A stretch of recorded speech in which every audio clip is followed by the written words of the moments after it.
Hello, everyone at home. Thank you for joining us. Welcome to the Wine Access Facebook experience. My name is Vanessa Conlin. I'm the head of wine at Wine Access. I'm very excited about this evening because we're actually, for the first time, we have someone from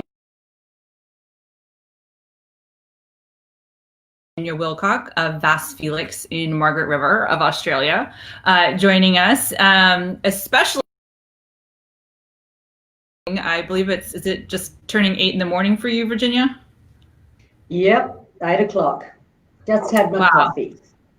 got it. Well, you have some coffee. I'm going to have some of your delicious wine. And we'll just give people a moment or two to log on and join us. But in my glass tonight, I'm having the 2017 vintage of the Felix Cabernet Sauvignon Margaret River.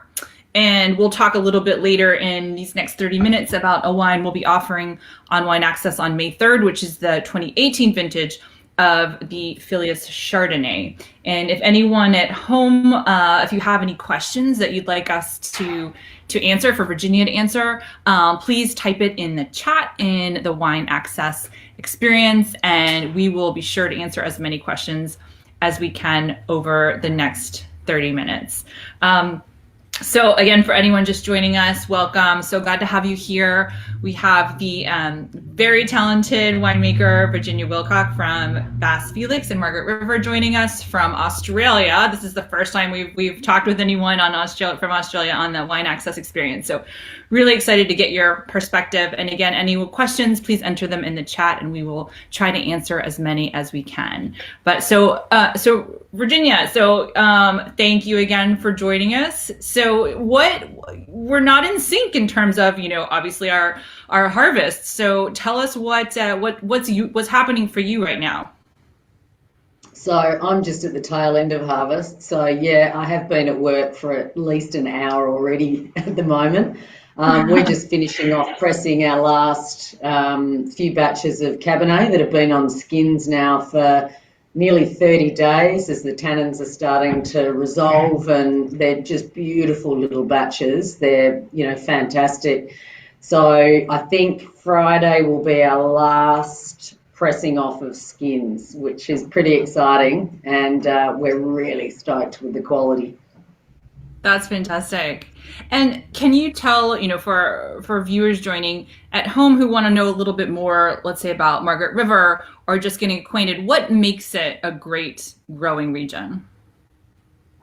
I'm a big believer that this is one of the most remarkable wine regions in the world, purely because we've got the ability to grow incredible Chardonnay and incredible Cabernet, which a lot of people don't really associate those two varieties in one region at the high level that we do.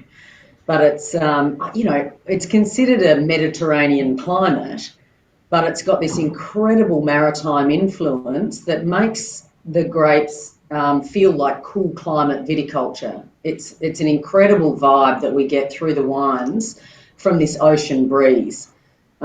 I don't think you'll get a cooler or fresher breeze coming from anywhere. It's, there's nothing out there.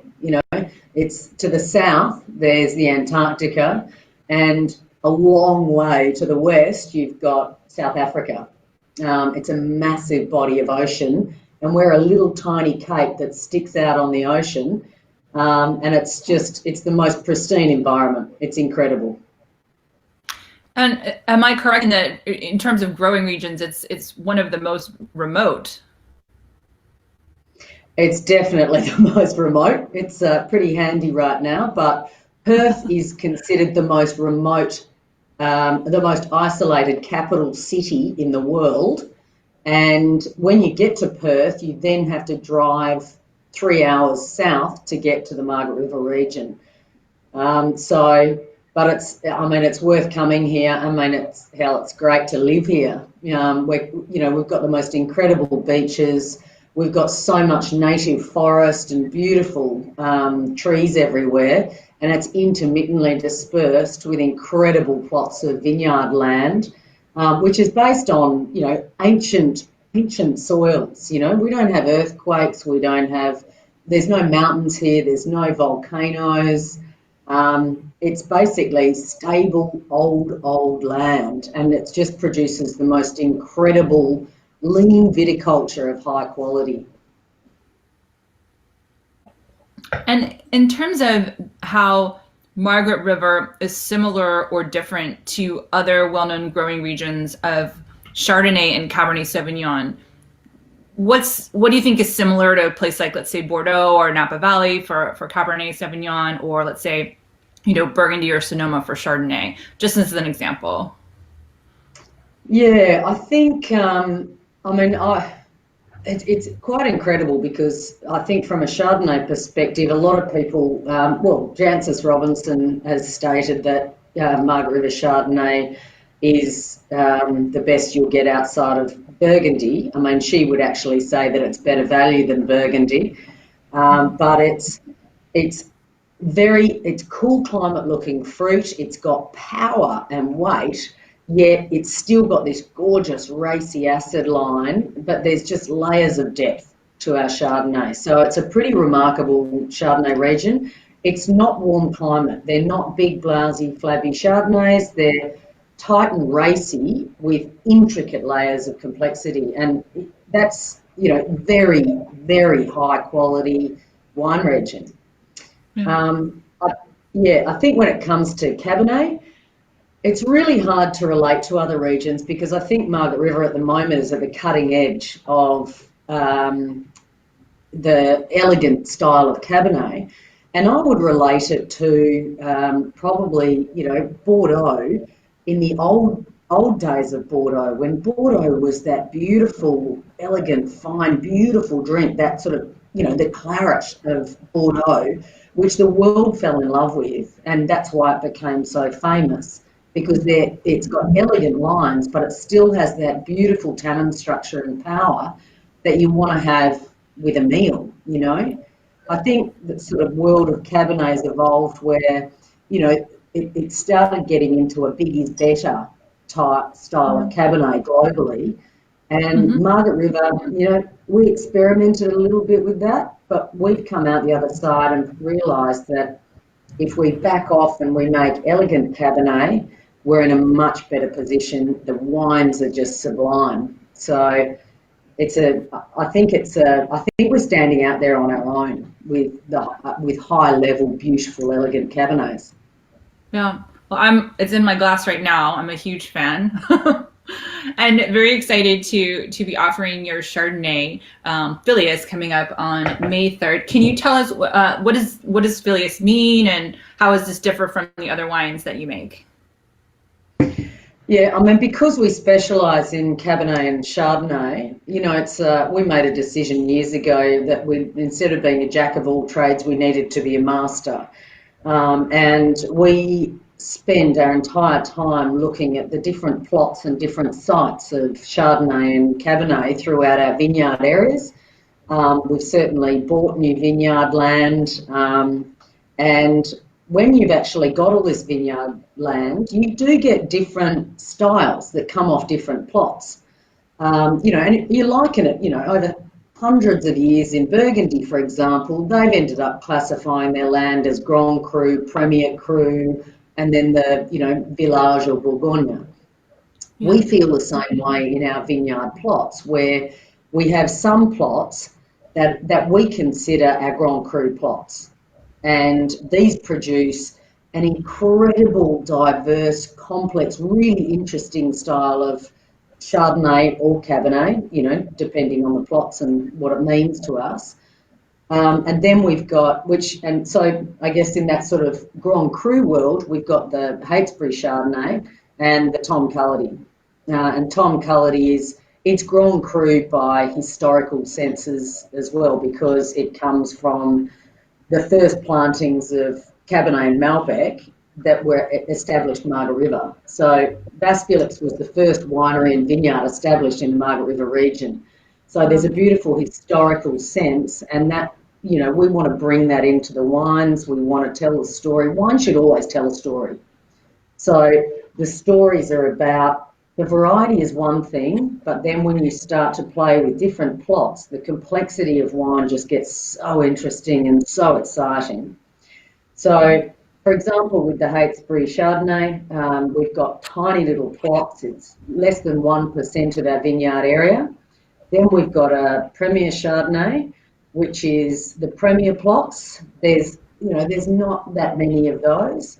And then we've got the Felix Chardonnay, where the plots they're not as deep and intense and racy as you'll find through the Heytesbury and Premier Chardonnay, but they're a little bit more relaxed. They're probably more earlier drinking, more accessible, and really comfortable style of Chardonnay. It defines Margaret River in how the fruit perfumes and flavours.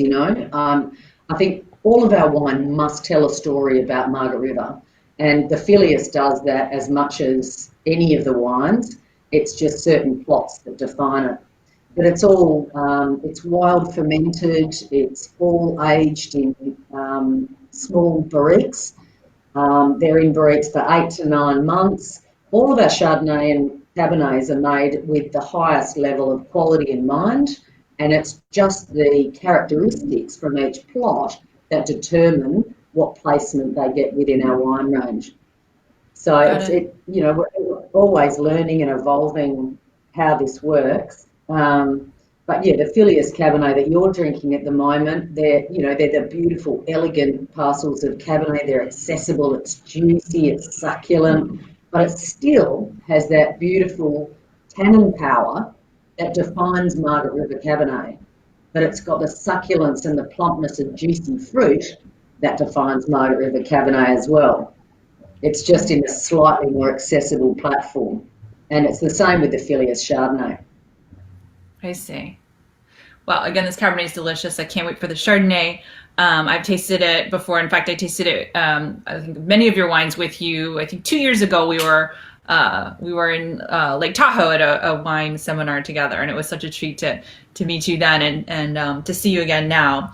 So I actually have some questions from some folks watching at home. So Alan wants to know if the climate in Margaret River is pretty consistent from year to year. Really great question, and it's a bit embarrassing from me to actually say this because I feel like I'm bragging, but it's a simple fact of life. Margaret River is considered at the moment as the most consistent grape growing region anywhere in the world. Jancis Robinson made that statement about 4 years ago, and we've had consistently 4 ongoing beautiful vintages since then. So it's a pretty remarkable place, where people talk about global warming, climate change, all this kind of thing. We've actually find that sticking out in this fresh ocean, we seem to have this incredible consistency, and that our climate is moderated by this ocean temperature that's changing slower, I guess, than the rest of the land. So you don't have to worry about things that, let's say, can really, drive winemakers crazy and drive prices up in other regions, like, frost or hail or those other considerations during the growing season? There's tiny little elements. We might get little patches where we'll have just a little hailstorm. We certainly don't get frost. We're too close to the ocean. I mean, the ocean's only 4 kilometres that way, it's very close. But one of the things that is that drives us crazy is birds. We've got these little birds that want to eat the grapes, and it depends on how the blossom of the trees is that year as to how ferocious the birds become. So netting is quite an expensive exercise here, but we net all of our vineyards when the birds are bad. And this year, for example, we had incredible blossom in the trees when the Chardonnay was ripening, and the birds didn't touch any of the Chardonnay. We didn't have to net it. But then we got some wind and a little bit of rain at the tail end of the whites, and the blossom disappeared, and we just went out and netted all of the Cabernet, Malbec, Petit Verdot, because it takes so much longer to ripen. So what it does is buy us weeks and weeks on the vine to get the tannins perfectly ripe. But yeah, it's a bit expensive. Yes, yes, absolutely. I have another question from home from John. This is about sort of the market for your wine. So he's wondering about Perth and if you cater primarily to Perth in terms of where you sell your wine. And I guess my follow-up question would be, what are what are your largest export markets? Yeah, look, I mean, I think West Australians are considered quite parochial, and we believe that everything we have is the best, as I'm sure you guys can understand. But Perth is a very strong market for us, and we are big believers of drinking local. It makes sense that you drink from the place you live, and there is a very strong market sense there. Certainly. Our wines are very Margaret River wines, particularly in Queensland, that doesn't have a big wine industry themselves. They love the style of Margaret River. It's more elegant in their warmer climate. But our strong markets, I guess, overseas would be UK and US, quite strong, but also Singapore and Hong Kong are quite strong for us. And we're on the sort of same time zone as those guys as well. And we're kind of that close wine region to Hong Kong and Singapore. If you keep going south, you'll get to Margaret River. So am I correct? Is this your 25th harvest? Wow. No, it's actually my 26th harvest in Margaret River. But that's... Okay. I think I'm sitting around 34, 35 since I was at uni. Wow. Because I did some vintage in Italy and New Zealand and a few places, when you learn. Yeah. So in terms of the harvest that you've worked actually at Vasse Felix, was there something you can think of in particular that you've changed along the way? You mean from a personal winemaking direction? Yeah, look, I mean, I think that's why I feel quite passionate about the big is better philosophy, because, when you're a young winemaker, you think you need to get the most power out of everything, the most flavour, the bigger styles of wines. But I've found through my winemaking history, the wines I learnt to love were the wines that had beautiful transparency, that talked about where they were from. You could see the structure, the flavour, the characters that come through in wine. So I've become a lot more hands-off, allowing the wines to express themselves a lot better. And I have to say that I think the style of wine I'm making now would be 50 times better than the style of wine I was making 15 years ago. Yeah. And you mentioned some other regions where you've worked harvest. Are there particular things that you learned from making wine in other regions that you brought to your winemaking at Vasse Felix? Yeah, look, I mean, it's really interesting because after university, a lot of my colleagues were going to France to, learn about the French varietals, I suppose. But for me, I decided to go to Italy, and because it was so complex and there were so many different varieties, and I just wanted to immerse myself in the sort of Italian wine scene. And it took me a long time to realise what the benefit of that was. And I think Margaret River was only, when I first came down here, it was only 25 years old. So it was a very young wine region, and it took a lot of, we didn't know what style was going to be the best out of Margaret River, what varieties were going to be the best. And I think what I learned in Italy with so many diverse varieties was that the tannin structure and the shape of wines and things became really important to me. And instead of trying to make Cabernet like Bordeaux, because they were the most expensive, I learnt to make Cabernet the way it represented the style of fruit that we get now. So I think it just helps you bring out the best in the varieties from the land that you come from. And I think that's something that you've got to learn that at some point, you know. What, you can't copy people. Copying another region doesn't work. Your grapes are going to be different. Yeah. So I have a question about, I think you mentioned everything is indigenous yeast fermentation. Yeah. Can you can you tell us what about that do you think? I mean, why do you choose that? I guess, and what do you think the difference is in the glass by choosing indigenous yeast fermentations?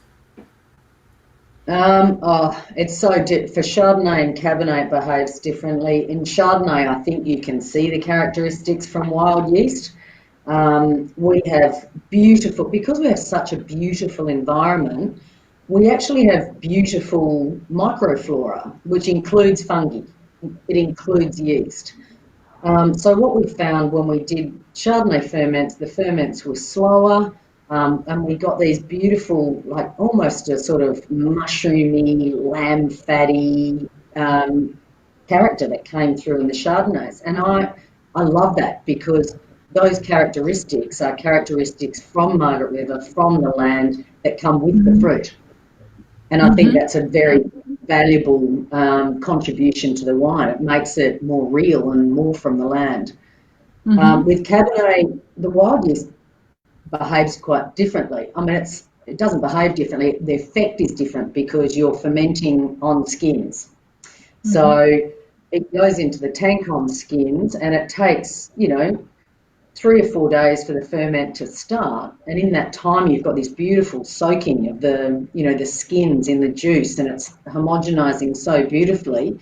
Then the ferment kicks off. Again, it's a little bit slower because it's got moderate yeast numbers, Mm-hmm. and you get plenty of time to get lots of air into the fermentation, which helps to moderate the tannin. So I'm a big believer that yeast has a massive demand for oxygen.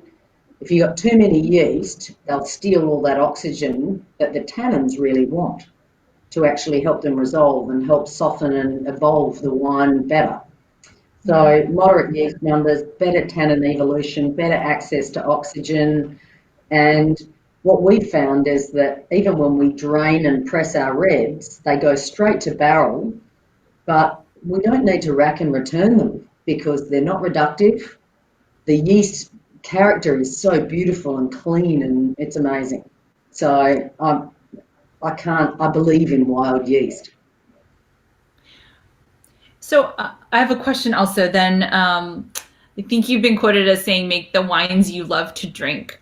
So, other than Vasse Felix, is there a wine that you love to drink that you wish you were making now? I wish I was making. Probably from my. I'm a bit of a Nebbiolo fan, I have to say, I don't know why and I'm I. going to guess that for you. I just had a feeling you were going to say that. Yeah, yeah. But I think, it comes down to that beautiful elegance and the shape of a wine and how that can excite, and I think Nebbiolo is so restrained and so fine. That's something that I really love. But I wouldn't make it in Margaret River because I've had a look at some Nebbiolo here, and it's a very particular grape variety that needs a particular environment. And if you can't do the best, don't do it. Yeah, absolutely. So, what kind of food pairings do you like with the wines that you make?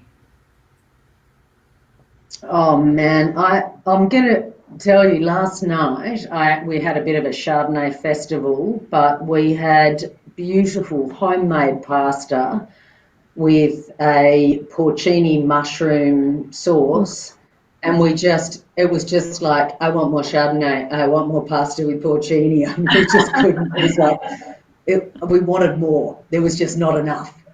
Um, and it's really interesting because I'm a salami fiend. I love eating cured meats, and I love nothing better than a plate of cured meats and a bottle of Cabernet. It just makes me so happy. And I'm happy to do that before dinner and then move to a Chardonnay with a bowl of pasta, for dinner. So change it up. Got it. Wonderful. Well, this is such a pleasure talking to you. Is there anything, particular about Margaret River that you think, let's just like play a game. Let's say we had a glass of your wine in a lineup of, Cabernet or Chardonnay from many other regions. What do you think is the region you would be most likely to confuse it for? And what do you think is the region that it would be the most distinctly different from? Wow. Okay. Chardonnay, I know for a fact that so many people have had our Chardonnays in lineups and swore it was from Burgundy. And I know you've just done your MW as well. People have been tested on it and got so annoyed that they got it wrong. So that's a genuine, it has happened. Cabernet Sauvignon, I think Cabernet is a little bit more distinct as from Margaret River because of that beautiful transparency, but certainly people have probably placed it closer towards Bordeaux, old style Bordeaux, and it probably would be the opposite to Napa. I know that's, they're much heavier, richer, thicker wines, whereas we've got a little bit more transparency through our wines, I think. Got it. So speaking of the United States, let's just stick to this country in particular. Is there, when you talk to consumers here, is there sort of one misconception about Margaret River that you wish you could clear up? Oh my God, that most people actually think that Margaret River is just part of the big Australian wine region. And Margaret River is a completely unique individual place in a really big country. Yes. And we don't specialise in big heavy Shiraz. We can't make that here. And that is, you need to travel about 3,000 kilometres across the Nullarbor to get to big Shiraz in this country. So it drives me insane, the expectation that people think that we are a land of Shiraz, big heavy Shiraz, when we're making elegant, beautiful, transparent Cabernets and Chardonnays that are world class. Yeah. We hope. Yeah. No, absolutely, they are.